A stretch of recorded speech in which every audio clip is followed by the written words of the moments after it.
अपना पुराना छोटा मकान बेचकर नया मकान खरीदने की वजह से अविनाश के माता पिता बहुत खुश थे।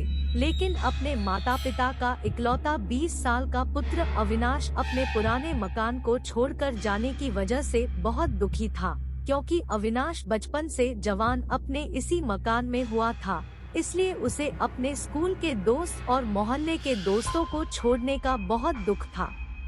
जिस दिन अविनाश के माता पिता अपने नए बड़े मकान में जाने की पूरी तैयारी अपने पड़ोसियों और रिश्तेदारों की मदद से कर लेते हैं, तो उसी समय अविनाश अपने पुराने घर से हमेशा के लिए जाने से पहले अपने दोस्तों के पास उनसे मिलने जाता है। उसके सारे दोस्त उसकी विदाई के दुख में उसे हमेशा याद रहे, इसलिए कुछ ना कुछ उपहार अपनी तरफ से देते हैं। अपने दोस्तों के सारे उपहारों में अविनाश को कस्तूरी इत्र का उपहार बहुत पसंद आता है। और नए घर में पहुंचने के बाद अविनाश और ज्यादा निराश उदास रहने लगता है। इसलिए वह एक दिन गर्मियों की तेज तपती धूपरी में अपना मन बहलाने के लिए पार्क में किसी बड़े पेड़ की छाया में बैठने के लिए जाता है। पार्क अविनाश के घर से 1-2 किलोमीटर की दूरी पर था, इसलिए पार्क में पहुंचने से पहले तपती धूप की वजह से अविनाश को बहुत तेज प्यास लगने लगती है। उस पार्क के रास्ते में अविनाश को एक पीपल का पेड़ दिखाई देता है।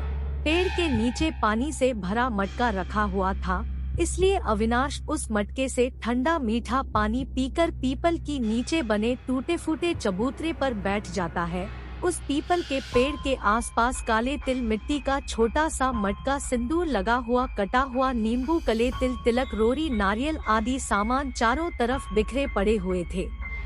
जैसे ही अविनाश चबूतरे पर बैठता है तो उसकी पैंट की जेब में कुछ चुभता है। अविनाश अपनी पैंट की जेब में हाथ डालकर देखता है तो उसकी पैंट की जेब में वही कस्तूरी इत्र था जो उसके किसी दोस्तों ने उसे उपहार में दिया था। तेज गर्मी की वजह से अविनाश के शरीर से लगातार पसीना निकल रहा था, इसलिए अविनाश पसीने की दुर्गंध कम करने के लिए वही कस्तूरी इत्र अपने ऊपर छिड़क लेता है। और कस्तूरी इत्र छिड़कते ही अविनाश को किसी लड़की की रोने की आवाज सुनाई देती है। इसलिए अविनाश इधर उधर देखता है, परंतु उसे कोई लड़की दूर तक दिखाई नहीं देती है। इसलिए वह पीपल के पेड़ की छाया में चबूतरे पर आराम से बैठ जाता है। और उसी समय सामने से ठेले पर बेलपत्र का शरबत बेचने वाला एक बुजुर्ग अविनाश के पास जल्दी से दौड़ कर आता है और अविनाश से कहता है, बेटा यहाँ मत बैठो, इस चौराहे के पीपल के पेड़ के नीचे लोग आए दिन टोना टोटका करते रहते हैं और मैंने सुना है इस पीपल के पेड़ के आसपास एक चुड़ैल का साया है। और फिर अविनाश के बदन से कस्तूरी इत्र की खुशबू आने के बाद वह बुजुर्ग अविनाश से कहता है कि तुमने अपने शरीर पर खुशबूदार इत्र छिड़क रखा है। तुम्हें शायद पता नहीं कि खुशबू चुड़ैल भूत प्रेत को बहुत पसंद होती है। मेरा कहना मानो, तुम अभी ही यहाँ से चले जाओ। अविनाश उस बेलपत्र का शरबत बेचने वाले की बात को अनसुना करके उस पीपल के पेड़ के नीचे शाम तक बैठकर अपने पुराने मकान दोस्तों की यादों में खोया रहता है। और अविनाश जब घर आता है तो उसे अपना बदन बहुत भारी भारी महसूस होता है, इसलिए वह रात का खाना खाकर जल्दी सोने चला जाता है। और रात के ठीक 2 बजे उसके कमरे की खिड़की के बाहर किसी लड़की के रोने की आवाज सुनाई देती है। अविनाश जैसे ही खिड़की खोलकर देखता है तो उसकी खिड़की के पास एक बहुत ही खूबसूरत लड़की बिल्कुल अप्सरा परी जैसी खड़ी होकर रो रही थी। अविनाश समझ नहीं पा रहा था इतनी रात को यह अकेली लड़की हमारे घर के पास खड़े होकर क्यों रो रही है। अविनाश के कुछ पूछने से पहले ही अप्सरा परी जैसी सुंदर लड़की अविनाश से कहती है, मुझे आज की रात अपने घर में शरण दे दो, कल सुबह होते ही चली जाऊंगी। मैं अपनी सौतेली माँ से छुपते छुपाते घर से भागी हूँ, क्योंकि मेरे पिता की मृत्यु के बाद मेरी सौतेली माँ मुझे पैसों के लालच में एक अमीर बूढ़े को बेचना चाहती है। उसकी परेशानी दुख को समझकर अविनाश उस लड़की को अपने माता पिता से छुपाकर अपने कमरे में ले आता है। वह लड़की अविनाश के कमरे में आते ही अविनाश के सीने पर सर रखकर रोने लगती है और अविनाश से कहती है, मैं तुम्हारे शरीर की खुशबू की दीवानी हो गई हूँ। अविनाश को पहले ही वह लड़की दुनिया की सबसे खूबसूरत लड़की नजर आ रही थी और जब वह खूबसूरत लड़की अविनाश के सीने पर सर रखकर रोते रोते कहती है, मैं आपके शरीर की खुशबू की दीवानी हो गई हूँ, तो अविनाश अपने मन में उसका प्रेम दीवाना होकर सोचता है, मैं शादी करूंगा तो इसी खूबसूरत लड़की से करूंगा, वरना जीवन भर कुंवारा ही रहूंगा। आज से इसके सारे दुख दर्द में खत्म करूंगा। और यह सोचते सोचते अविनाश उस खूबसूरत लड़की को अपनी बाहों में भर लेता है। इतने में उस लड़की की नजर भगवान बालाजी की तस्वीर पर जाती है। अविनाश और अविनाश के माता पिता बालाजी के सच्चे बड़े भक्त थे और वह लड़की बालाजी की तस्वीर देखकर अपने कानों पर हाथ रखकर चीखने लगती है। भगवान बालाजी की तस्वीर को देखकर चीखते हुई उस खूबसूरत लड़की को चुप करवाकर अविनाश जल्दी से बालाजी की तस्वीर दीवार पर उल्टी कर देता है और दीवार पर तस्वीर उल्टी होते ही वह खूबसूरत लड़की शांत हो जाती है। और फिर वह खूबसूरत लड़की अविनाश से कहती है, तुम्हारे कमरे में जितनी भी भगवान की तस्वीरें हैं उन्हें अलमारी में रख दो, क्योंकि भगवान ने आज तक मेरी कोई मदद नहीं की है, इसलिए मैंने भगवान की भक्ति करना छोड़ दिया है और मैं अभी तुम्हारे घर से चली जाती, लेकिन क्या करूं, मैं मजबूर हूं क्योंकि तुम्हारे शरीर से खुशबू आ रही है, मैं उसकी दीवानी हो गई हूं। सिर्फ खुशबू की या जिसके शरीर से खुशबू आ रही है उसकी भी दीवानी हो गई है। तो अविनाश अपने मन में उसका प्रेम दीवाना होकर सोचता है, मैं शादी करूंगा तो इसी खूबसूरत लड़की से करूंगा, वरना जीवन भर कुंवारा ही रहूंगा। आज से इसके सारे दुख दर्द में खत्म करूंगा। और यह सोचते सोचते अविनाश उस खूबसूरत लड़की को अपनी बाहों में भर लेता है। इतने में उस लड़की की नजर भगवान बालाजी की तस्वीर पर जाती है।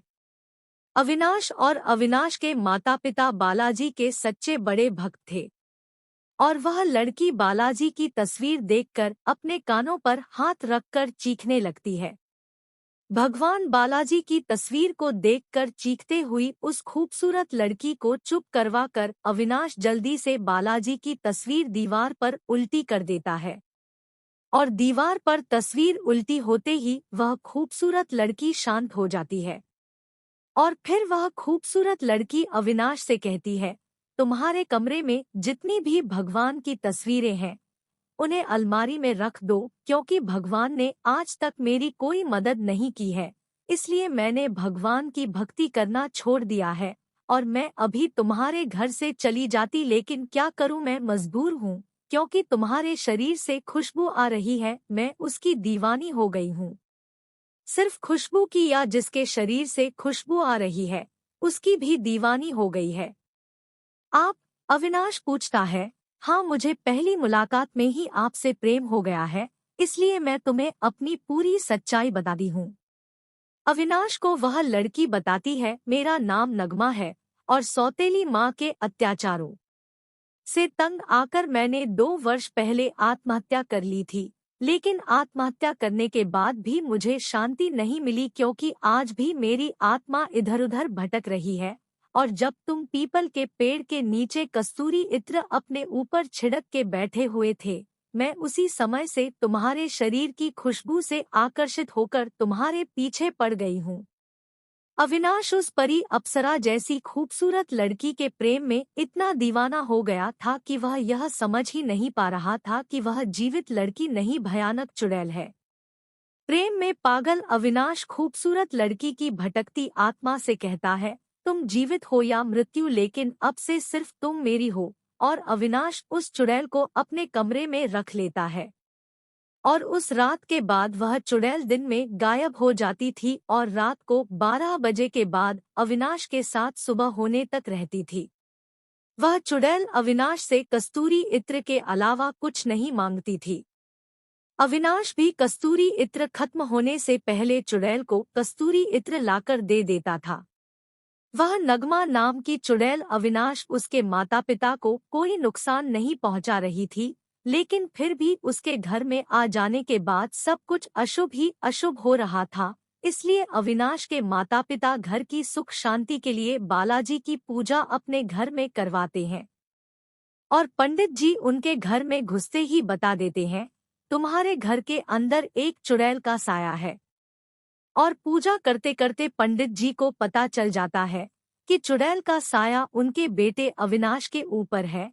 इसलिए पंडित जी अविनाश से हवन कुंड में हवन सामग्री डलवाते हुए मंत्रों का उच्चारण करते हैं और अविनाश से कहते हैं, जिन जिन लोगों से तुम सच्चा प्रेम करते हो उन्हें याद करो।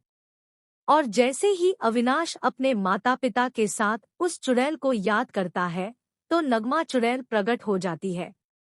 अविनाश के माता पिता बहुत घबरा जाते हैं तो पंडित जी कहते हैं, डरो नहीं, इस चुड़ैल के साए की वजह से ही तुम्हारे घर में सब कुछ अशुभ हो रहा था। यह चुड़ैल तुम्हारे बेटे की इजाजत से तुम्हारे घर में रह रही है।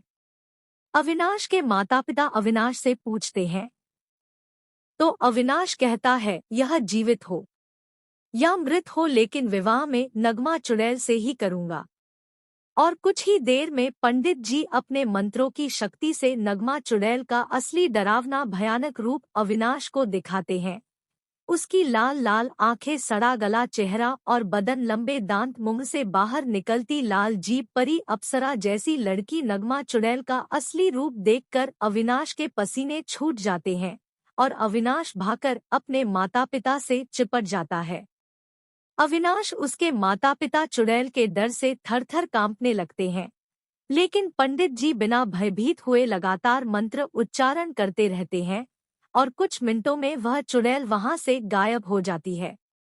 तब पंडित जी अविनाश उसके माता पिता को बताते हैं कि मैंने नगमा की भटकती आत्मा को मुक्ति दिला दी है। उस दिन अविनाश को अच्छी तरह समझ में आ जाता है कि जीवन में जब भी कोई बड़ा फैसला ले तो अच्छी तरह सोच विचार के ले।